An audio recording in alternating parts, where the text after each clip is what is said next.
ஓம் ஸ்ரீ கல்கி அகத்தீசாய நமோ நமக. ஓம் ஸ்ரீ அன்னை சாரதா தேவியே போற்றி போற்றி. இன்று நாம் சூன்ய ஒளியின் வெற்றிடம் அத்தியாயம் 5 என்னும் தலைப்பில் இருக்கும் அதி அற்புதமான கருத்துக்களை சிந்திக்கலாம். முதல்ல நான் உங்ககிட்ட ஒரு கொஸ்டின் கேட்குறேன்.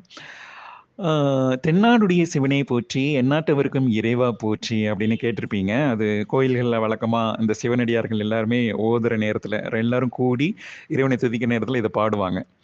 ஏன் தென்னாடுடைய சிவனை போற்றி? அவர் என்ன தென்னாட்டில் இருக்கும், அதாவது தென்பகுதி மக்களுக்கு மட்டும்தான், ஒரு இந்தியாவே எடுத்துக்கலாம் ஒரு எக்ஸாம்பிளுக்கு. ஸோ தென்பகுதியில் இருக்கிற மக்களுக்கு மட்டும்தான் அருள் புரிவாரா? அப்போ நார்த் சைடில் அசாமில் இருக்கிறவங்களாம் என்ன ஆவாங்க அப்படின்னு யோசிக்கும் போது தான் ஏன் இந்த முன்னோர்கள் வந்து நமக்கு இந்த வாக்கியத்தினை கொடுத்துருக்காங்க அப்படிங்கிறத நம்ம உணர முடியுது. ஏன்னா நமது மூளையின் தென் திசையில தான் இந்த கைலாய சுரபி, அதாவது கைலாய சுரபி என்பது சிவசக்தி சுரபிகள், சரியா? 5 மற்றும் 6வது சுரபிகள் வந்து சிவசக்தி சுரபிகள், அதாவது கைலாய சுரபி என்றே அழைக்கப்படுகின்றது. அவை நமது உள்மூளையின் தென் திசையில் அமைந்திருக்கும். தென் திசை என்பது உங்களுடைய வலது காது அமைந்திருக்கும் பகுதி என்பதனை முதலில் தெளிவுறுத்துங்க. ஸோ முதல்ல லொகேஷன்ஸ் பார்த்தாச்சு. சரி, இப்போ ரெண்டாவதா இந்த சுரபி வந்து சுரந்தா நமக்கு என்னென்ன பலன்கள் ஏற்படும் அப்படிங்கிறத முதல்ல பார்த்துடலாம். அதாவது கைலாய சுரபியின் பலன்கள். இந்த சுரபி வந்து ஒரு சாதாரண மனிதனுக்கு, ஒரு எக்ஸ்ன்னு எடுத்துக்கலாம், அவருக்கு எந்த ஒரு பயிற்சியும் தெரியாது, அன்பாலயம் தெரியாது, உயிரான்மகள் தெரியாது, அவர் ஒரு நார்மலான லைஃப் லீட் பண்றாருன்னா அவருக்கு இந்த சுரபி எப்போ திறக்கும், எப்போ வந்து சுரவு கொள்ளும்னா கண்டிப்பாக மனிதனுக்கு வாழ்க்கையில ஒரு டைமாவது திறந்திருக்கும். அப்படின்னு எப்போ திறக்கும் அப்படின்னா அவர் எப்போ இறக்குறாரோ அப்போ திறக்கும். போஸ்டர்ஸ்லாம் பார்த்துருப்பீங்களா? கண்ணீர் அஞ்சலி போஸ்டர்ல சிவலோக பதவி அடைந்தார் என்பதை வருத்தத்துடன் தெரிவித்துக் கொள்கிறோன்னு போட்டிருப்பாங்க. சிவலோக பதவி அடைந்தார் என்பதை ஏன் வருத்தத்தோட தெரிவிக்கிறது? சந்தோஷமா ஏத்துக்க வேண்டியதானே? இறப்பு என்பது ஒரு விடுதலை தானே. சிவலோக பதவி அடைஞ்சிட்டாருன்னா அதை நீ வந்து சந்தோஷமா கொண்டாடத்தானே செய்யணும். Just for joke. அவங்க அந்த உறவினர்களோட வருத்தம் என்ன என்பது நமக்கு தெரியாது, சும்மா ஒரு சிந்திப்பதற்கு மட்டுமே. ஸோ இந்த இதை நம்ம ஆழமா சிந்திக்கும் போது ஒரு மனிதன் இறக்கும் பொழுது இந்த சுரபி வந்து கடும் நஞ்சினை ஊமிழ்ந்து மரணத்தினை தூண்டிடும் அப்படின்னு கொடுத்துருக்குறாங்க. ஸோ இதுதான் சில சமயம் வந்து இறந்து வீட்டுக்கெல்லாம் இப்போ வந்து ஒரு ஃபேஷன் ஆயிடுச்சு. என்ன ஃபேஷன் ஆயிடுச்சுன்னா திருவாசகம் படிக்க ஆரம்பிச்சிட்டாங்க. நல்ல விஷயம்தான். நல்ல விஷயத்தை வந்து நம்ம எங்க நடந்தாலும் ஏற்றுக்கொள்ள வேண்டும்.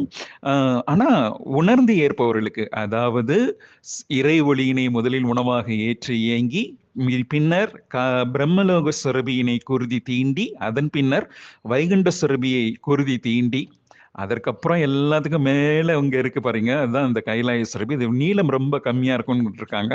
மேலும் அகலம் மற்றும் அடர்ந்தன்மை போன்றவையெல்லாம் ரொம்ப அதிகமா இருக்கும். அதனால குருதி வந்து எளிதாக தீண்டி விட இயலாது. அதனாலதான் சிவன் வந்து உயர்ந்தவரா காணப்படுறாருல. உயர்ந்த நிலையில ஈவன் பிரம்மா விஷ்ணுவை விட சிவனாகிய தெய்வம் வந்து உயர்ந்த நிலையில் போற்றப்படுவதன் மூல காரணம் என்பது முதல்ல பிரம்மலோக சுரபியை குருதி தீண்டிடும் எளிதாக எல்லாருக்குமே, எளிய பயிற்சிகள் மூலமே. அடுத்தடுத்து இன்னும் கொஞ்சம் கடின தவ நிலைகள் ஏற்பவர்களுக்கு வைகுண்ட சுரபி திறவு கொள்ளும். அதற்கு மேலும் கடினமாக தவம் செய்வர்களுக்கு இந்த சிவலோக சுரபிகள் திறவு கொள்ளும் என்பதே இதனுடைய உட்பொருளாக இருக்குது. ரெண்டாவது, நம்ம வந்து இந்த மாதிரி டிசார்டர்ல போடுறது ரொம்ப கரெக்ட் தான் அப்படிங்கிறத ரொம்ப அற்புதமா உணர்ந்து கொள்ள வேண்டியிருக்குது. என்ன சொல்லியிருக்கிறார் அப்படின்னா, இந்த சூன்ய சுரபி, அதாவது இந்த கைலாய சுரபிகள் திறவு கொண்டால் பித்தன் போன்ற நிலை உருவாகும். பித்தன் என்றால் பைத்தியக்காரன் அர்த்தம் இல்லை, ஒரு பரவச நிலை உருவாகுங்கிறத கொடுத்திருக்கிறாரு. ஸோ நான் இந்த புக்கை படிச்சுக்கிட்டே இதை நோட்ஸ் எடுக்கிறதுக்காக இந்த பிரிண்ட் அவுட் எடுக்க போனேன்னு சொல்லியிருந்தேன்ல. ஸோ அதை வந்து தற்செயலாக திரும்பி பார்த்தா அது கணநாதரோட பிரிண்ட் அவுட்ல நான் அது நோட்ஸ் எடுத்துக்கிட்டே இருக்கிறேன். அதில் அப்படியே படிக்கிறேன், கேளுங்க. பித்தன் என்றே யாம் உரைத்தாலும் அந்நிலை என்பது பரவசத்தினை அருளிடும் என்றுமே உணர்ந்திடலாம். ஸ்ரீசக்கர தியானங்களை ஏற்கின்ற அனைவருக்கும் ஸ்ரீ கணநாதராகிய எமது ஆற்றல்கள் பகிரப்படும். இருப்பினும் தீர்க்கமாய் உருகிய எமை ஏற்க முனைவோருக்கு மாத்திரமே எமது பூரண ஆற்றல்களையும் வெளிப்படுத்துவேன் என்று கணநாதர் ஐயா பித்தன் என்ற நிலைக்கு எக்ஸ்பிளனேஷன்ஸ் கொடுத்துட்டாரு. அதி அற்புதமான பரவச நிலை தான் பித்தன் போன்ற நிலை. பித்தா பிறைசூடி அப்படிலாம் நமது முன்னோர்கள் பாடுறாங்கல்ல. ஸோ பித்தன் என்ற நிலை உருவானுச்சுன்னா உங்களுக்கு வந்து அற்புதமான எண்ணங்களற்ற ஏகாந்த நிலை சேர்த்திக்கும் என்பதை நம்ம உணர்ந்துக்க வேண்டியிருக்குது. ரெண்டாவது, இந்த சுரபி திறவு கொண்டா நீங்க பார்க்கின்ற அத்தனை மனிதர்களும் உங்களுடைய பிள்ளைகள் போன்று நினைக்க ஆரம்பிச்சிருவீங்க அப்படின்னு சொல்லியிருக்காங்க. அதாவது வள்ளல் பெருமான் கூட ஒரு பாடல்ல சொல்லியிருப்பாரு, எவ்வுயிரும் தம்முயிர் போல் எண்ணி ஒத்து உரிமை உடையவராய் உபகின்றார் யாவர் அவர் உளம்தான் எம்பெருமான் நடனமிடும் திருவடியென நான் உணர்ந்தேன். அந்த வித்தகத்தம் சேவருக்கு சேவைகள் புரிந்திட எம் சிந்தை மிக விளைந்ததாலோ அப்படின்னு சொல்லுவார். அதாவது உலகத்தில் காண்கின்ற அனைத்து உயிர்களும் தம்முயிர் போல, அவங்களுக்கு ஒரு துன்பம் இருந்தா நமக்கு ஒரு துன்பம் நேர்ந்தது போல யாரெல்லாம் கருதுறாங்களோ அவங்களுக்கு அந்த வித்தகத்தம் சேவகருக்கு நானே போய் சேவை புரிந்திடுவேன்னு வள்ளல் பெருமான் சொல்றாரு.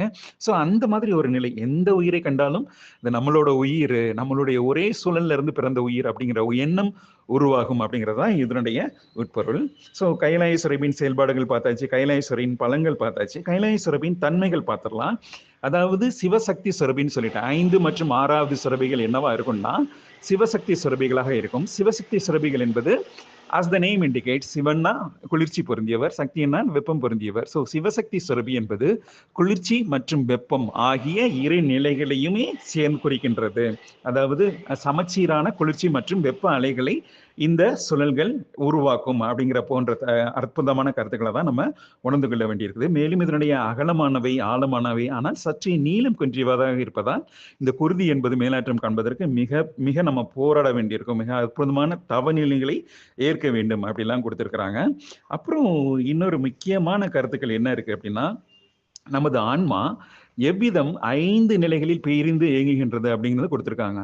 ஆக்சுவலா 2023 விநாயகர் சதுர்த்தி பிள்ளையாரோட அருளுரையில நீங்க கவனிச்சு பாத்தீங்கன்னா ஐயா என்ன கொடுத்திருப்பாருன்னா, 3 நிலைகளில் பிரிந்து இயங்கும் ஆன்மாவே ஒருங்கிணைந்து முழுமை அடைவாயாக அப்படின்னு நம்மளை பிரேயர் பண்ண சொல்லியிருப்பாரு. ஆனா இங்க என்ன கொடுத்திருக்காங்கன்னா, ஆன்மா 5 நிலைகளில் இயங்குது அப்படின்னு கொடுத்திருக்காங்க. ரொம்ப அற்புதமான பாயிண்ட். ஸோ எல்லாரும் கொஞ்சம் கேர்ஃபுல்லா கவனிங்க. முதல் நிலை ஆன்மா என்பது ஒரு ஆன்மா சூரிய மையத்தில் பரமாத்மாவோடு வீட்டிருக்குது. அதாவது ஒரு ஆன்மா பிரிவு எடுக்கிறதுக்கு முன்னாடி சூரிய மையத்தில் பரமாத்மாவோடு இருக்கிறதா முதல் நிலை. 2வது நிலை என்பது ஆன்மா பல்வேறு உயிரினங்களாக உருமாறி பின் மனித உருவிற்குள் சிறப்பிடுவது. புல்லாகி பூடாகி புழுவாகி பறவையாகி பல்விருகமாகி பாம்பாய் முனிவராய் தேவராய் வல்ல சுரராய் கணங்களாய் எல்லா பிறப்பும் இறந்தெழுத்தேன் எம்பெருமான் அப்படின்னு இவர் சொல்றாருல, மாணிக்க வாசகர் சொல்ற மாதிரி பரிணாம வளர்ச்சியில பல்வேறு உயிரினங்களாக பிறப்புற்று நம்ம அப்புறம் மனித உருவுக்கு வருது. 3வது நிலை என்பது ஆன்மாவின் 3ஆம் நிலை என்பது விண்ணேறிடும் பொருட்டு நமது மனித அறிவுக்குள் சிறைப்படுவது. அதாவது எலக்ட்ரான்ஸ் என்னும் துணை அணுக்கள் தனது ஆசைகளை நிறைவேற்றுவதற்காக ஆத்ம கருக்களை சிறைப்படுத்துவது என்பதை 3வது நிலை. 4வது நிலை என்பது ஆன்மாவானது மெல்ல மெல்ல உடலை விடுத்து விண்ணேறி செல்வது. அதாவது ஒளிப்பாலத்தில் இருந்திருக்கும். நமது விடுபட்ட விண்ணேறிய துகள்கள் எங்க இருக்கும் அப்படின்னு பாத்தீங்கன்னா நமது ஒளிப்பாலத்துல இணைஞ்சிருக்கும். அதை தான் 4வது நிலையாக குறிப்பிடுறாங்க. 5ஆம் நிலையாக இறுதி நிலை என்பதோ பிறவிகளை கடந்து விண்மீனாய் நிலைப்பது அப்படின்னு சொல்றாங்க. சோ 5 நிலைகளில் இருக்கும் ஆன்மாவை பற்றி ரொம்ப அற்புதமா கொடுத்திருக்கிறாங்க.